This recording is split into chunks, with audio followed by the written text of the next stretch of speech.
Hello and welcome to Transplanar RPG. We are an all-transgender, person-of-color-led, dark fantasy actual play channel featuring homebrew stories that center non-colonial, anti-Orientalist world-building and campaigns about queerness, grief, hope, and the power of love. GODKILLER, First Blood is a 16-part podcast miniseries that follows a mythic, violent, and transformative tale about a single mortal rising against the challenges of the divine. Tonight, your god is me, Connie Chong, and my god killer is C. Thomas. First Blood is a dark fantasy series that explores themes that may be triggering for some listeners. Content warnings for this episode may include fantasy violence, blood, religious imagery, grief, trauma, death of loved ones, self-hatred, heights and falling, romance, and mentions of cannibalism.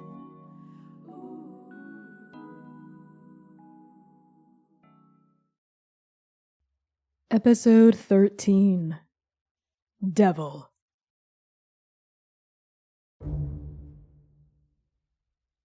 The fall from grace is always painful. Rune. You plummet for longer than you remember climbing. You plummet through iridescent illusions, through strong, coiling fingers of thunder, through licking tongues of lightning. You plummet for an eternity. You plummet for no time at all.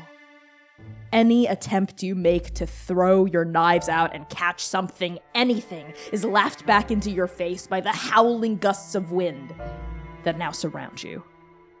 It is like throwing tinder against a storm. The floor of the tower is fast approaching. You can see yourself in its polished reflection, a shadow growing larger and larger with every passing second. This is so much longer than the fall in Iron 42. This is a death drop at terminal velocity. This is unsurvivable. And in that split second before you smash into the ground, you know that you could never escape the tower. You're not like them. You can't confront it. Not yet. Not like this. Maybe one day you could have, but time is not on your side. And then you hit the ground. Or do you?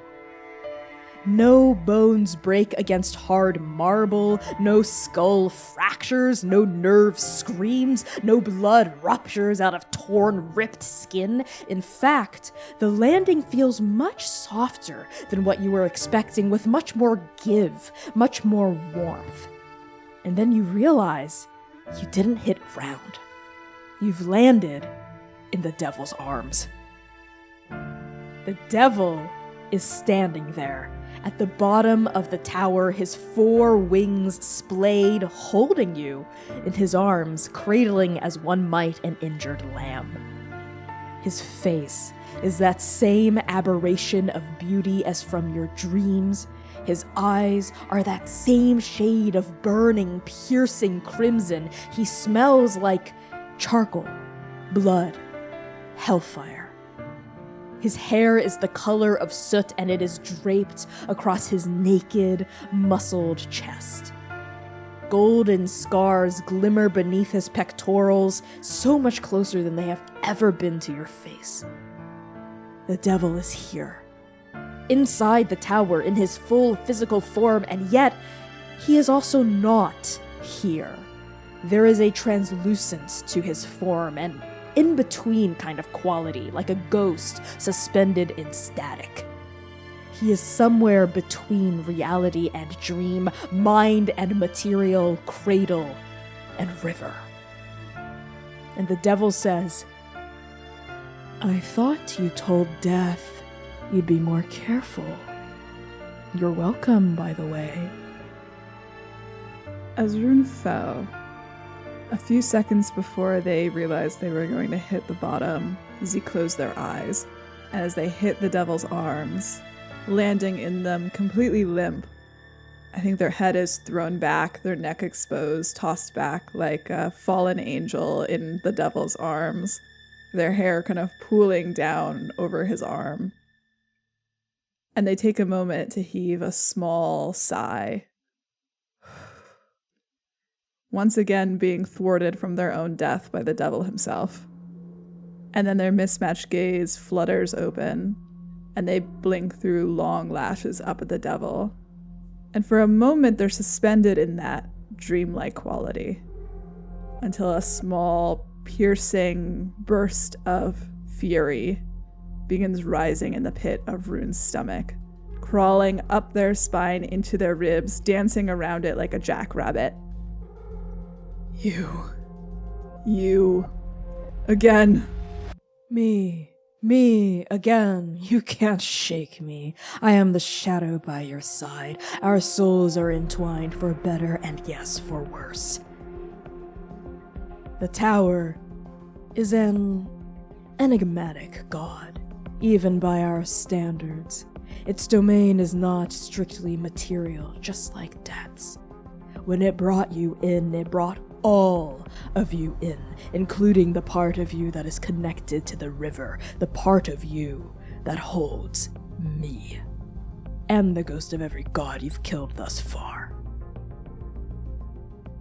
At that, Rune's eyes flick upward, searching through the air where they had seen Athamos, where they had seen the chrome glint of the chariot's hide, swirling through the air, devouring, consuming, vicious, and then their eyes flitter back to his face. So you're stuck in here with me? Yes, I'm stuck in here with you. But unlike the Ten of Wands and the chariot, there is a connection between us that is a little bit deeper than just God-killer and killed God. Rune's lips curl in a small snarl, and their hands tighten against his chest, pushing him a little bit away, so different from how they had just held Antigone falling from the sky through the middle of the tower. They push at him a little bit, almost half-heartedly, because they're still so weak. They've lost so much blood. They're so tired from feeling all of these gods killing and eating each other. They narrow their eyes at him. It's not like you to hide. You didn't say hello as soon as we all found ourselves in here. As you're trying to push the devil away, that hand, I think, that was kind of cupped underneath your head, kind of tightens. His fingers tighten around your hair, like preventing you from pushing him away fully, right? As you're kind of being held there in his grip. And he is so strong, though translucent, though half dead, half alive, question mark, half remembered, half known, he is still there, and he's forcing your head to look at him. He's forcing you to not drop your gaze. That's no way to address your maker, now is it? You are not my maker. I am. Like Jiang, like Freya, like Ellery, Clarion, Bronwyn, Griffin, Opal, Uriel, Emrys, Braith, Briar, Elia, Relum, Nahar, Phylan, Dalvi, Kassira. Shut the fuck up! Vistar, Reyna, Lyran, and Keru. I am your maker. Take their names off your tongue, you bastard! If they made me, then why did they die screaming? At that, there is a flash of black in the crimson pits of the devil's eyes. A flash of... Oh, I think this is going to make you even more angry, Rune. A flash of... ecstasy? Upon remembering that, when you bring that up, when you bring up how they died screaming, there's just a little bit, a jolt of vicious, cruel pleasure. A little bit of vindication, I think. Oh. Oh, don't tell me that's why you're still mad at me. Oh, you pitiable, arrogant little worm. I will kill you again, twice where you stand. Oh, you can't kill a ghost. You can try, but you will fail. Your friends died screaming because, well, it's like I said that night. They were really so arrogant as to think I wouldn't want my final little pleasure, my final little twist of the knife. The God-Killer prophecy states that 21 mortals had to die with love in their hearts, but it never specifies how. You fucking bastard! And what of it? What if I am? Haven't I earned it? Don't I deserve it? Rune thrashes around in his grip a little bit, pounding their fists against his He throws chest. you down. He casts you down. Rune is tossed across the floor. I think they just slide helplessly and kind of like a worm across the floor before scrambling to pull themselves up.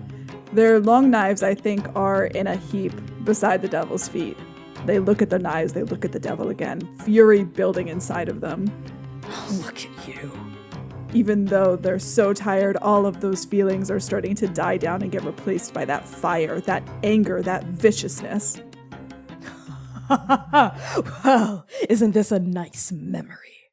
And the devil kicks your swords across the bottom of the tower to you. The steel clatters against the marble as they slide to a stop right before where you're kind of prone on the ground. Well, pick them up. Pick them up! And in a perfect mirror of their 18-year-old self, Rune finally picks up their swords to face the devil. You have said countless times, that you wish you could kill me after you've already done the deed. Well, try. Try.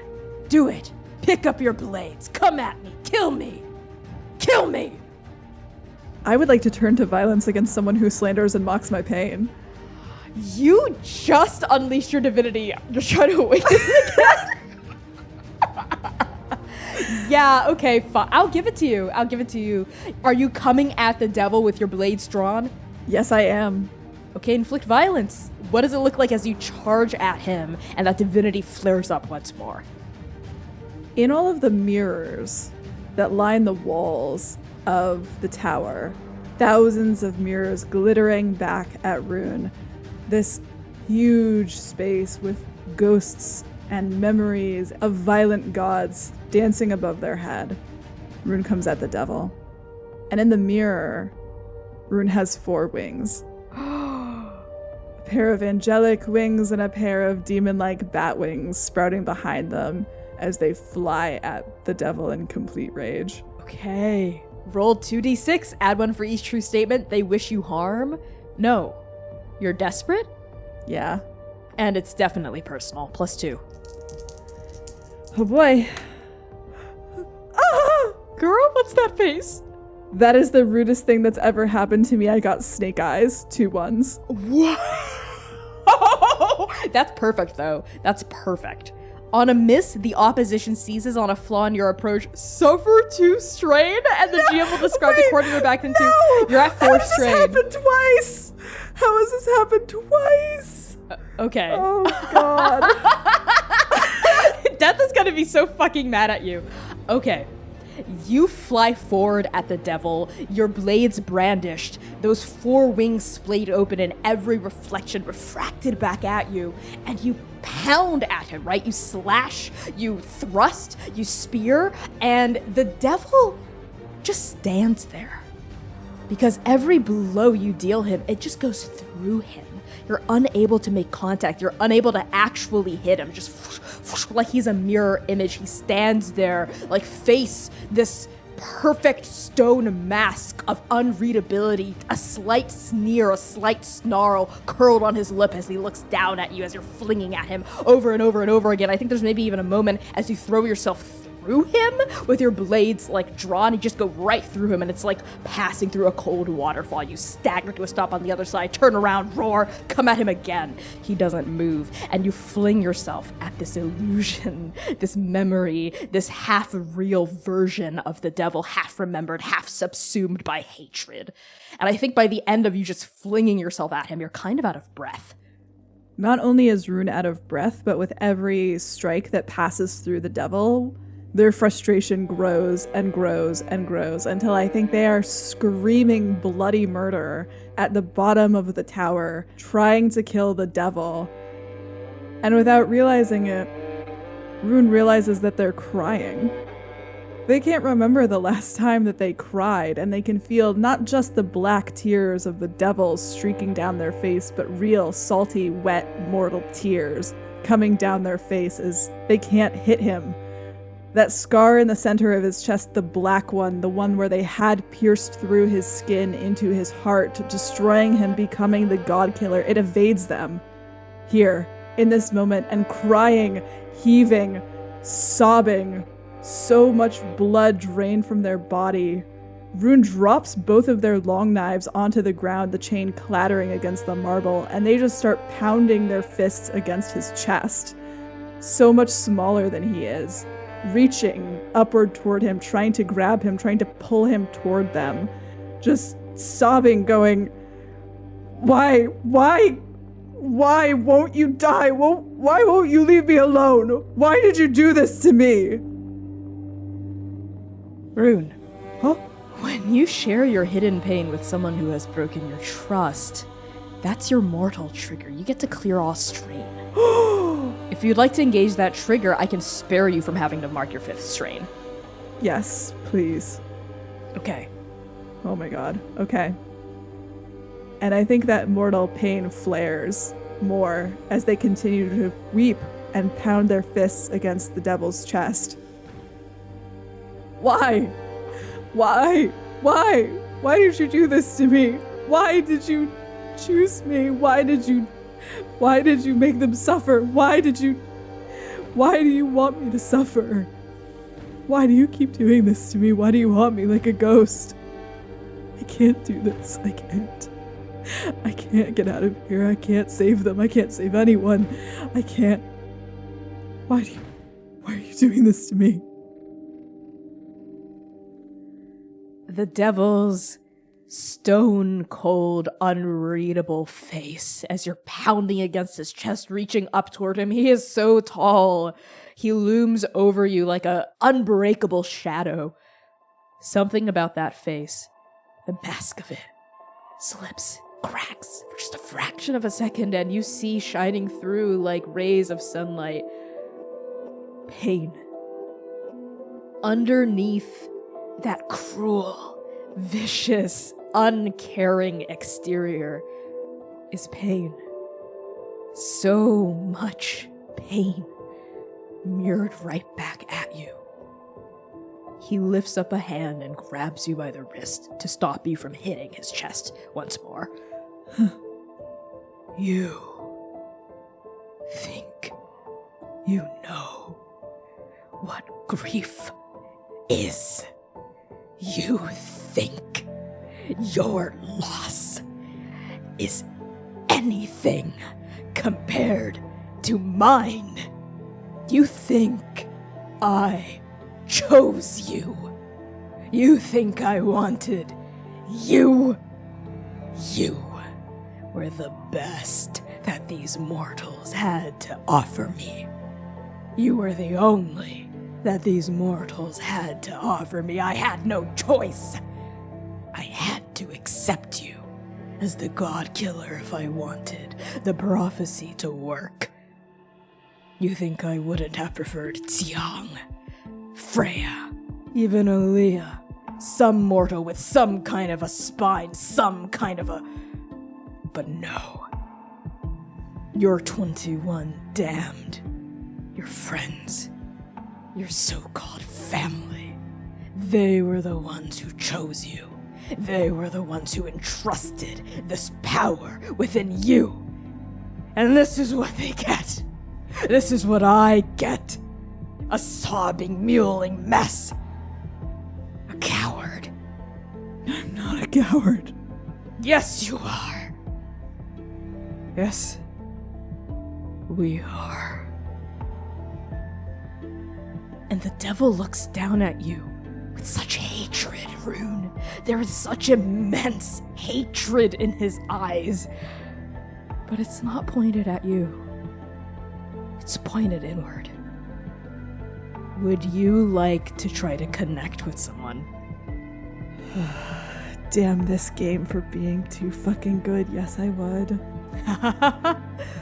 Okay. When you try to connect with someone, tell them something intimate and answer one. The GM will reveal a fragment of their pain as they answer the other. The 2 questions are, what common ground do we share, and what still divides us? Rune stares up at the devil, their face cracked open with grief. held up in a single one of his hands, dangling from their wrist. Bloodied, bruised, beaten, destroyed. And through their tear-stained gaze, they lock eyes with him again as he says, "We," instead of "you." And I think Rune can see a single tear beating in his eye, which shimmers gray, like theirs, a reflection of one another.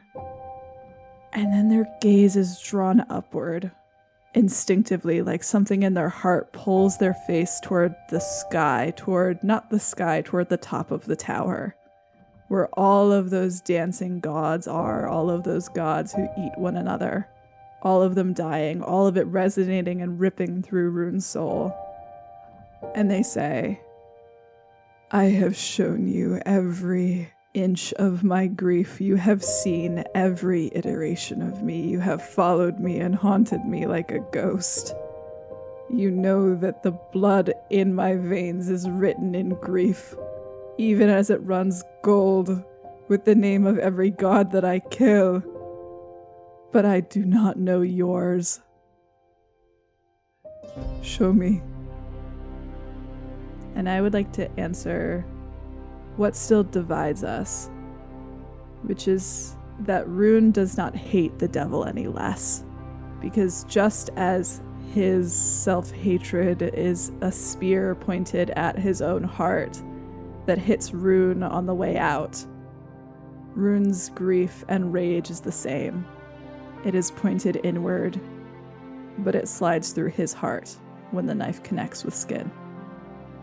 That's beautiful. Yeah, that is what still divides you. You both still hate each other. And maybe you always will. Maybe that will never change. But I'm going to reveal a fragment of his pain as I answer what common ground do we share. So as you know, Rune, the devil, because he is connected to your soul in a way that none of the other gods, even the ones you've killed, are, because he's right, he is kind of your maker. He helped create the GODKILLER, which is you. Because of this connection, he had also been trapped in the tower when you, Antigone, Eos, Jiangshun, and Pilandar were subsumed by it. And because of that, you realize now, looking up into his gray-flecked crimson eyes, that the devil had also been forced to confront his worst self. It wasn't just the mortals in the tower who saw their worst memories, their greatest flaws reflected back at them. It was also the devil. But the devil has no physical body, right? Even as your fists are pounding against his chest, there's a kind of translucent quality to it. So instead, the devil had been trapped up in the center of the tower, along with the rest of the godly illusions now swirling above your head, forced to re-experience the chaos of the devouring from a first-hand perspective. This entire time, you hadn't seen the devil and he hadn't reached out to you because he had hidden himself amidst the chaos, just like he had when the actual devouring occurred. You sense all of this just from a glance. This is information that is transmitted, perhaps even subconsciously, between the devil and yourself. And now you see that flash of grayness and you recognize it for what it is. In his eyes, it is pain, blinking across his crimson depths. And that pain is not just emotional, it is literal. You see the gray in his eyes turn into a bright golden streak of light, a comet flying across his gaze from the right side of his eyes to the left side of it, passing between the two. As it flits, you realize it's not a comet, it's a star. It's the star, tumbling down from the highest peaks of heaven down to the lowest reaches of earth, and it clicks into place. You see it now, inside the reflection of his eyes. You see himself standing on the peak of a building. The devil had been there, had watched as the star died. And the devil had felt pain at that. The devil had grieved. And And in his grief, you see him now folding his wings around himself, tucking himself away into the shadows of chaos. In those first years of the devouring, the devil didn't kill, he didn't eat, he didn't consume, he didn't maim, he hid. That's right, he hid, and he wept. Just like you had hid and wept for 7 years after you killed the devil, you and the devil both, hiding from the events that broke you, refusing to confront the mirrors in your homes, refusing to look your grief in the face. You see all of this playing out, as though a moving picture in his eyes. And I think Rune realizes that the feeling that Z had felt, the ripple through their own soul as each god died, was not just them. That was the devil, feeling it again, resonating inside of them. The star. You keep her name out of your mouth. You loved her. The silence from the devil is an answer in and of itself. That's why you agreed. You don't understand. You weren't there, worm. The star, he was the best of us. He was the first god to descend from the river and teach you how to worship. He taught you how to build homes. He taught you how to build fires, how to cook, how to sing. He even taught you magic.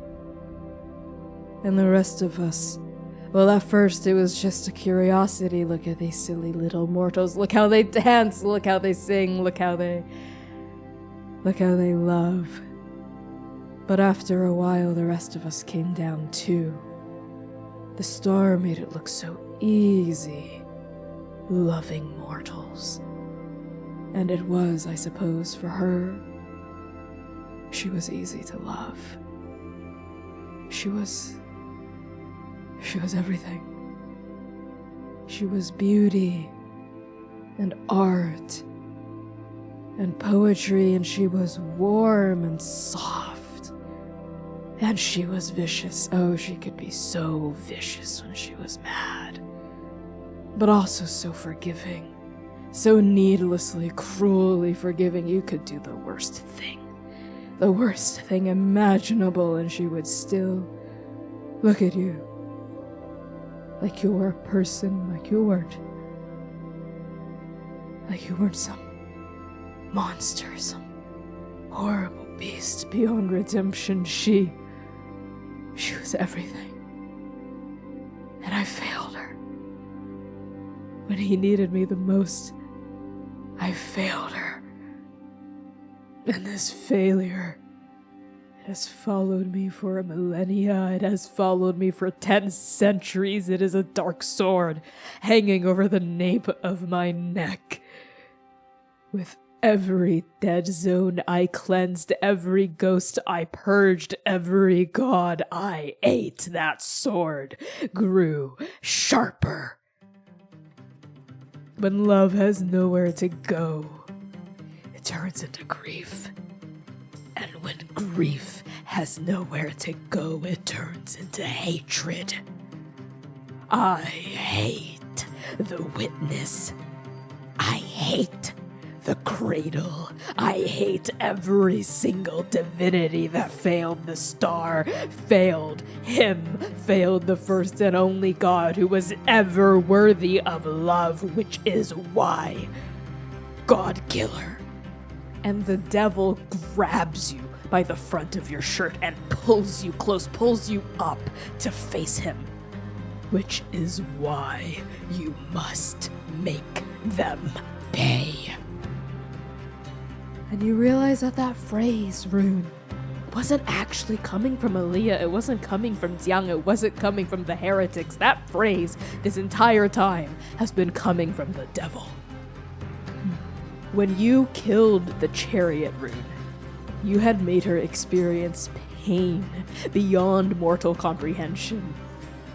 So it must stand to reason that gods can experience sorrow beyond mortal comprehension as well. And that's the common ground that Rune shares with the devil, is they have experienced sorrow beyond mortal comprehension. And Rune struggles in his grip a tiny bit, like a baby rabbit in a death throw, before that grief overpowers them and they yield against him, pulling themselves toward the devil, trying to find a space to tuck themselves in, trying to find a home inside of that grief, that rage, that fire. And for a long time, I think they weep. Until Rune pulls themselves back to look into the devil's eyes again.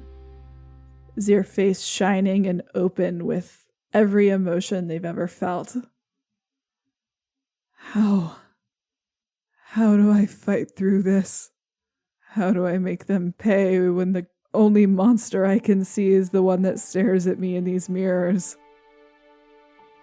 As you had cried and wept, the devil had slowly knelt to the ground with you in his arms. His wings are folded over the two of you, and as you had wept, he had wept as well. And as you look up into his face, you see tears, golden, shining, radiant, divine tears streaming down his ghostly, translucent face. And his eyes as hard as shadow. The cradle needs monsters. It cannot change otherwise. For the past 10 centuries, I hid. I was a coward, I ran. No more. No more. Who cares if all you can see when you look in these mirrors is a monster, is a beast? We can use that. We can use that to burn it to the ground, to burn the cradle to the ground. You want to make a new world, don't you, heretic? Sure, go ahead. But first, we wet your blade with their blood. All of their blood. Kill the Emperor and the Empress. Kill the Hierophant. Kill the Wheel of Fortune. Kill the Magician. Kill Judgment. Kill the world! Rune chokes back another sob as that decree, as that truth falls into them. But it resonates so violently inside of their ribs. And there's the tiniest flash. There's the smallest whisper of Aliyah, Opal, Rekcha, Jiang. Is that what they wanted Rune to do? And Rune says this aloud, their voice a hollow whisper, even as they accept the devil's charge. Is that what she wants from us? Is that what her ghost cries for when it shines down upon us from the sky? Her ghost. Her ghost. Her brother cut off her head and mounted it in the sky. When love has nowhere left to turn, when grief has nowhere left to go, all I have is this.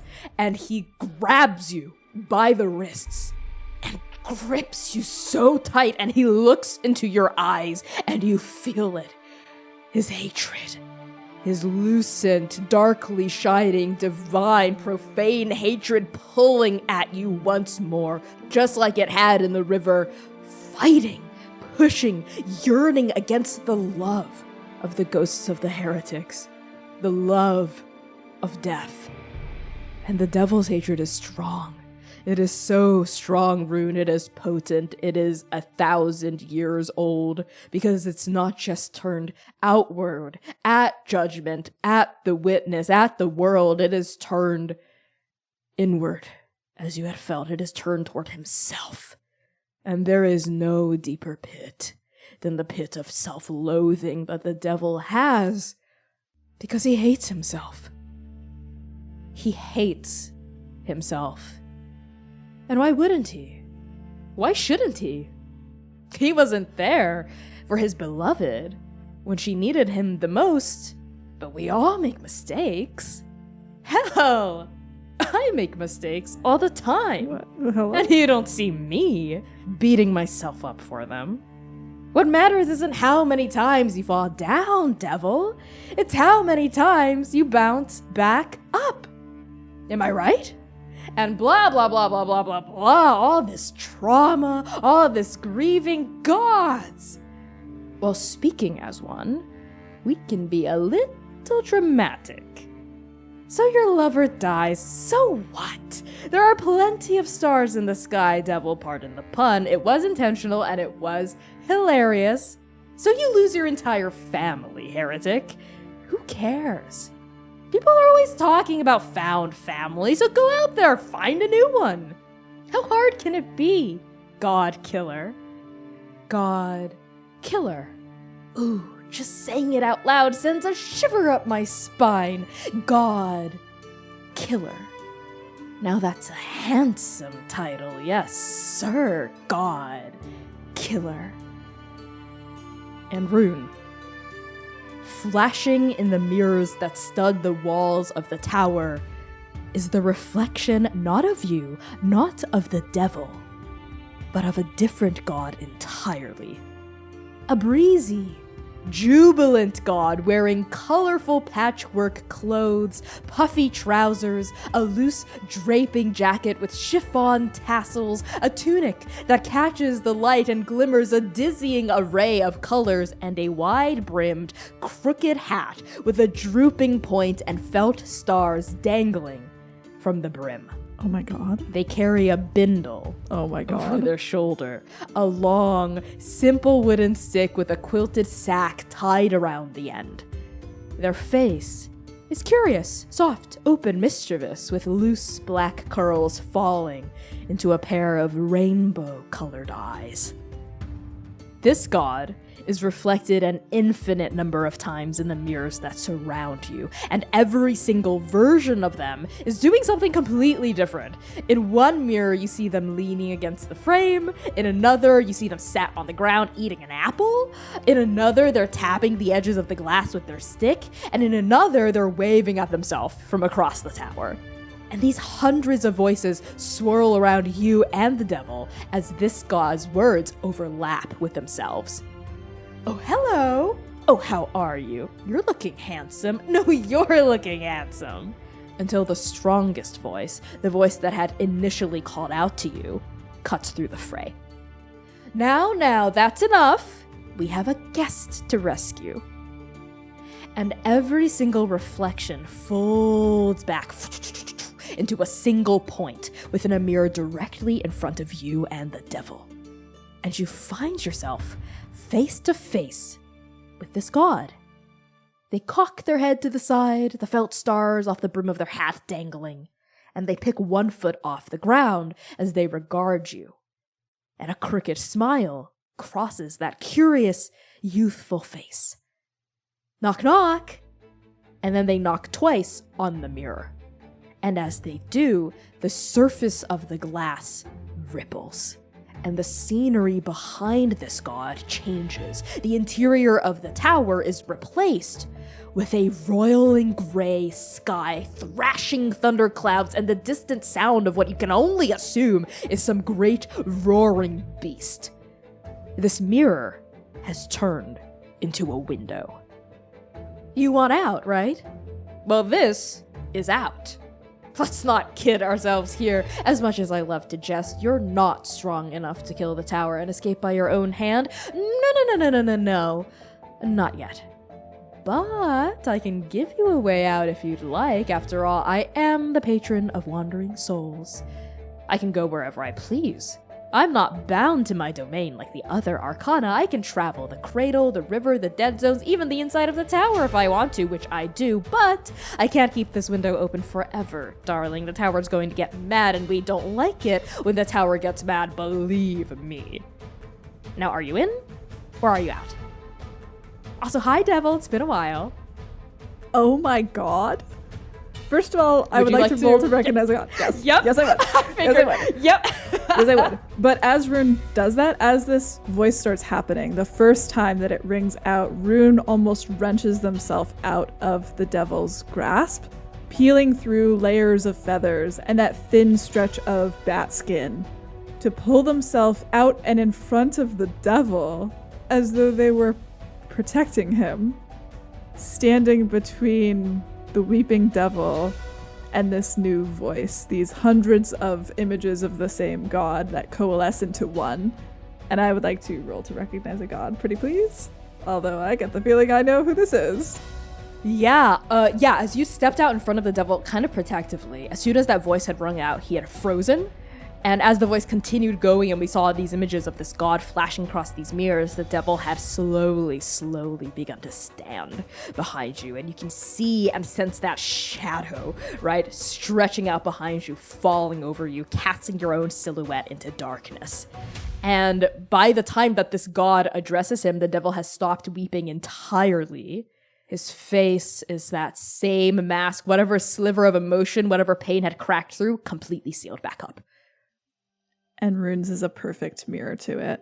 Their face is also sealed up now with the same kind of hard pain of resilience that they had worn for 7 years after the 21 damned had died. Bitter, broken resilience. Okay. When you want to recognize the signs or influence of a god of the cradle, roll 2d6, add 1 for each true statement. You're in or near their domain. Because they are here, yes. Mm-hmm. You're familiar with their gospel. I don't think so. I don't think you are. This god is kind of enigmatic. Mercurial. Yes, exactly. It'd be bad if you didn't know. I don't think so. For the first time, I don't think it would be bad if you didn't know. So that's a +1. Actually, Connie. Mm-hmm. I would like to use my active divinity to score a full hit on this roll. You're not gonna risk it, huh? Not today. Not with those snake eyes earlier. Absolutely the not. All right, that's fair. So it just works. Let me know what it looks like when your divinity flares up to help you identify this god immediately. This god had said that they could travel through the river. Correct. And I think nearly a decade's worth of dreams start flittering through Rune's mind like a flip book. Every single dream that they've ever had where they were on the banks of the river watching everyone go by. Searching through every single one of them to find the same pair of chiffon pants, to find the patchwork, to find the hat, to find the star, even a glimpse of it, something that they couldn't have recognized in the river while they were still dreaming, while their divinity was still dormant, but that they could maybe in this moment recognize now, as they pull through the river to try to identify who this is. And on a hit, as I competently interpret the omens, I would also like to ask my single question, which will be, are they telling the truth? Are they really offering me a way out right now? Okay. So on a hit, I'll give you a clear interpretation of the omens, and then I'll answer that question as well. So yes, as you're filtering through your memories like a flip book, you see them. You place them. Not often, but they do kind of stand out in these memories. But you've just had so many that I don't think when you were dreaming them initially, they left much of an impression. It's just a dream. Exactly, it's just a dream. But yeah, patchwork pants, the kind of drooping hat, the bindle over one shoulder. You see this god kind of like strutting down the river in the same direction as everyone else. But unlike everyone else, they occasionally glance over at the banks at you. They've noticed you multiple times over the past 7 years. Every time you've dreamed, they've been curious about you as they have pretended to be just another mortal or divine soul walking down the river. And their name pops up in your head like a flower poking up through cracks in the concrete. The Fool. Yes, I knew it. The Fool is a wandering, traveling god. They have no static domain. They kind of go and come as they please. And based on what they've said, it seems like they can go and come anywhere they please. It is the devil that cuts in. And you hear his voice, that same icy cold voice when you first met him in the chapel, now brimming with a barely controlled rage. Fool, you are not welcome here. I thought I told you the last time. Oh, that you were going to bite my head off if I saw you again? Well, this is a little awkward because you're kind of mega uber dead. So I don't think you could bite my head off even if you tried, and the only reason you kind of have a corporeal body here is because, well, you died to make the GODKILLER happen. Which is such an interesting thing, by the way. Rune, you and I have a lot to talk about. But that's not really your name, is it? You're just letting the speaker of the above call you Rune because you think it's cute. That completely disarms Rune. I think they just kind of gawp at the Fool for a moment as they say that, and they just kind of stutter out because there's nothing that Z could say in this moment to make any of this make more sense. No, I'm not. Oh, yes, you are. You totally think she's cute. Stop. Who are you? What do you want? Haven't you been listening this whole time? You know, good GODKILLERs listen. Well, I wouldn't know. I guess you'd be the first. Right? They are the first, right? And at that, the Fool looks over to the devil as if waiting for confirmation. The devil's silence doesn't seem to batter the Fool down at all. They look back at you. Well, anyway, first or second or third or fourth or last or whatever, what I want is to just help you out. I mean, come on. I've got a window open. Freedom's right on the other side here. You don't want to stick around to see what the tower's like. When they realize I'm here, they get mad, because trust me, the tower throws a fit when it gets mad. Like, even a bigger fit than little devil over here. I'm gonna answer your follow-up question now, which is yes. Yeah, this is an actual way out. The Fool is telling the truth. This is an actual exit. Rune blinks at the Fool, who has forced a way open through the tower, which should be impossible. Rune understands that that should be impossible, but also they understand that it's real, and that the major arcana have their own loopholes, as the devil has pointed out several times now. They all have a weakness, they all have a heart, they all have a downfall. And though this is not the tower's downfall, it is instead the Fool's power. It is a way out, because what they're saying is true. Rune can't leave this place on their own. They would stay here weeping with the devil for the next century. There's no way that they could. And there's a little glimmer of the memory of the 5 of them, the 2 speakers and the 2 champions and the GODKILLER, traveling upward on the stairs through the dancing gods before the devouring, but it's too late. The devouring has already happened. The 21 damned have already died. The star has already died. They can't go back. And Rune turns over their shoulder, taking one step toward the window, but hesitating, looking back toward the devil. The devil's face is cast in radiant shadow. He makes direct eye contact with you. Well, that's your way out. Go. Wait, I can't leave you here.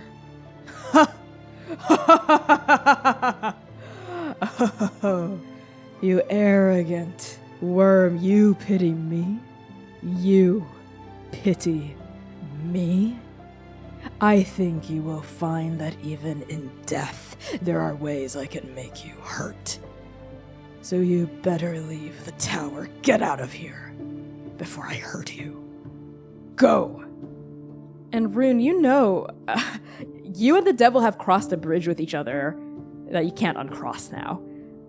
And you see this display of cruelty, this promise of threat for what it really is. It's him pushing you away so that your absence won't hurt.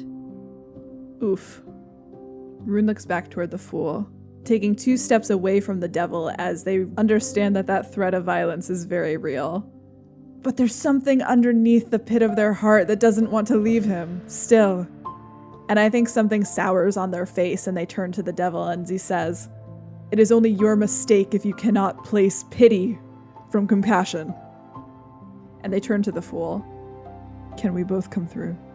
Oh, you and the devil? How sweet. Oh, look at this cute little connection you forged with each other. Well, of course. Your souls are bound to each other, aren't they? I have a lot of questions for you, by the way. I can't wait to ask them all when we're out of here.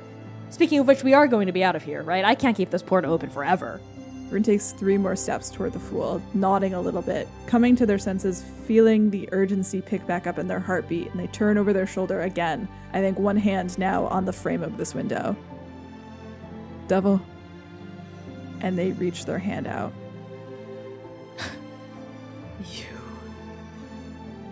You're not going to get a very good vantage point of me killing the world from in here.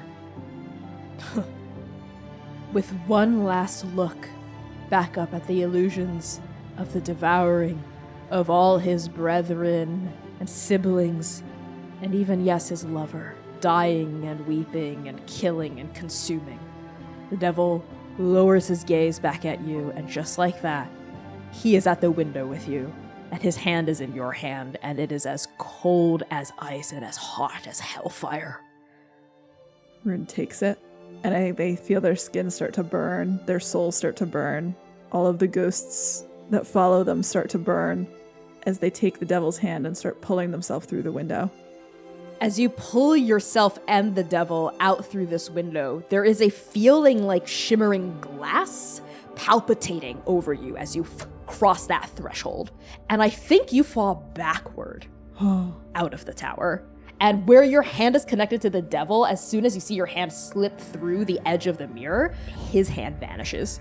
Because he wasn't corporeal, he had no physical form, but you do feel something warm and sizzling and bright, like a spark of that hellfire, ripple down your arteries, up your veins, through that point of connection to your heart, and then subsume and plunge itself back down into your soul at the same time as you plunge down and out of the tower and through the air. And now you see the side of the tower, this huge, tall, hulking mass of iridescent marble and sparkling ivory, and you are falling. You're free falling, and this isn't just in the tower. This is real. This is real life. You are falling through actual atmosphere, and there are roiling, dark, thick, black, gray storm clouds crackling and shimmering and shining all around you. You see occasionally it being lit up by flashes of lightning, and you're falling and falling, and there's a scent swirling in your nostrils, a scent you've never ever smelled before. It's salt, but it is so strong, such a strong, overwhelming presence of salt as you plummet down, down, down, and that roaring of that great beast is getting louder and louder. It's not just the howling of the wind, it is something on the surface underneath you. As you're twisting and turning in the air below, you see, what is that?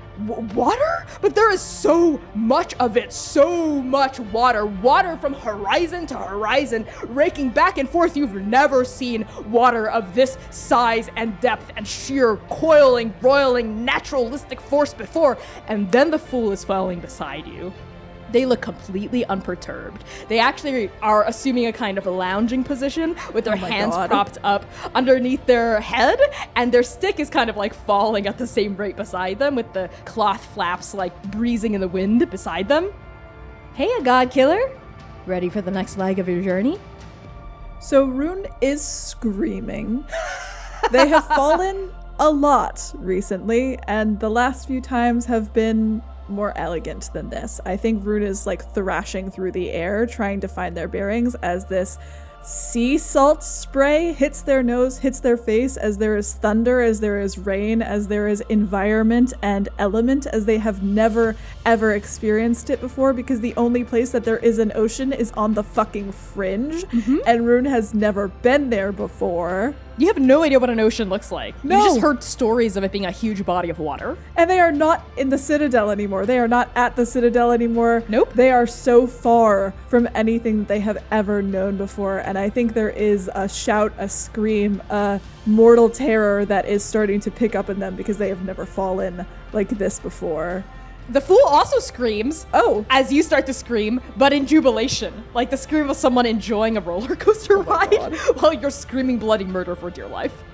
As the two of you are screaming at each other, there's a look of terror, abject terror on your face, and a look of just like, we are having fun on the fool's face. The two of you kind of rotate in the air as the waves below you start to get bigger and bigger and bigger. You feel like the salt spray of the water on your face, and they reach out. I think the two of you are both kind of skydiving with your bellies toward the waves beneath you. They reach out and they say, isn't this so much fun? Oh, but you will splatter like a pancake if you hit that. What? You want me to get you out of here? Yes. I can take us to that nearest cliff over there. Yes. Yes. Now. Okay. And the fool kind of swims forward in the air with like a single stroke. They cup you on either side of your face, pull you in, and they kiss you. GODKILLER First Blood is performed by Connie Chong and C. Thomas. Follow Connie on Twitter and TikTok at @byconniechong and C on Twitter at CPlaysRPG. To play your very own campaign of GODKILLER and support our show, pre-order GODKILLER First Blood Edition on itch.io today. Transplanar RPG is made possible by your Patreon contributions and sponsors who believe in our mission to tell great stories and lift up our community. Sponsors like ExplainTrade.com. Explain Trade is a negotiation skills consultancy whose director, Dimitri Opines on Twitter, has asked us to say, and I quote, "Please sign up for Transplanar's Patreon because at some point people will figure out he's a cisgender white guy giving all his money to trans and queer art, and then he'll be too broke to sponsor us." We love you, Dimitri, and heed his words. Sign up for our Patreon today at patreon.com/transplanarrpg. First Blood is also sponsored by Start Playing Games, the largest online platform for players to find tabletop role-playing campaigns of your very own. Join a table that fits your schedule today at startplaying.games. We are also sponsored by Magpie Games, the independent TTRPG publisher behind such incredible works as Masks: A New Generation, Avatar Legends, Urban Shadows, Bluebeard's Bride, and much, much more. Check out their amazing selection of Powered by the Apocalypse games at magpiegames.com. Finally, we're proud to be sponsored by Roll. Roll is an online RPG platform that serves as a video-first alternative to complex virtual tabletops. Build, modify, and play your very own games of GODKILLER on Roll today at playroll.com.